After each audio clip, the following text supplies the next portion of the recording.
గణతంత్ర దినోత్సవాన్ని మనం ఎందుకు జరుపుకుంటున్నాం? సరే, స్వాతంత్రం వచ్చిన తర్వాత ఇన్ని రోజుల తర్వాత దాదాపు 2 సంవత్సరాల 11 నెలల 18 రోజుల కాలం, సుదీర్ఘ కాలంలో మనకంటూ ఒక రాజ్యాంగం కావాలని, కాబట్టి దేశాలు తిరిగి, ప్రపంచంలో ఉన్నటువంటి దేశాలను తిరిగి అందులో ఏదైతే మంచిదనిపిస్తుందో ప్రతి దాన్ని చేకూర్చి అన్ని ఒక దగ్గర క్రోడీకరించి మనకి ఈ రాజ్యాంగం రచించడం జరిగింది. సరే, భిన్నత్వం ఏకత్వం మన ఔన్నత్యం.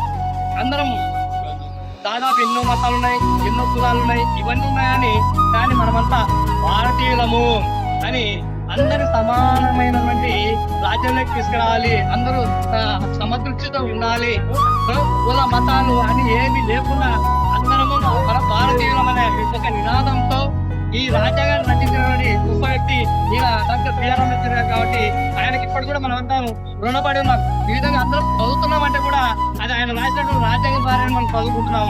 కాబట్టి ప్రతి ఒక్క భారతీయుడు తెలుసుకోవాల్సింది ఏంటంటే మనమందరం సమానులం, అందరం ఒకటే, భిన్నత్వంలో ఏకత్వాన్ని రాజ్యాంగంలో మరి ఇది మన ఔన్నత్యమైనప్పటికీ మనమంతా ఒకటే అనే బాధ్యత కలిగి కలిసిమెలిసి నడవాలని ప్రతి ఒక్కరూ ఈ గణతంత్ర దినోత్సవాన్ని మనకి ఈయన అందించినాడు. కాబట్టి మనకు మన పాలన మొత్తం ప్రపంచంలో ఉన్నటువంటి రాజ్యాంగాల కన్నా గొప్పది ఏదంటే మన రాజ్యాంగం.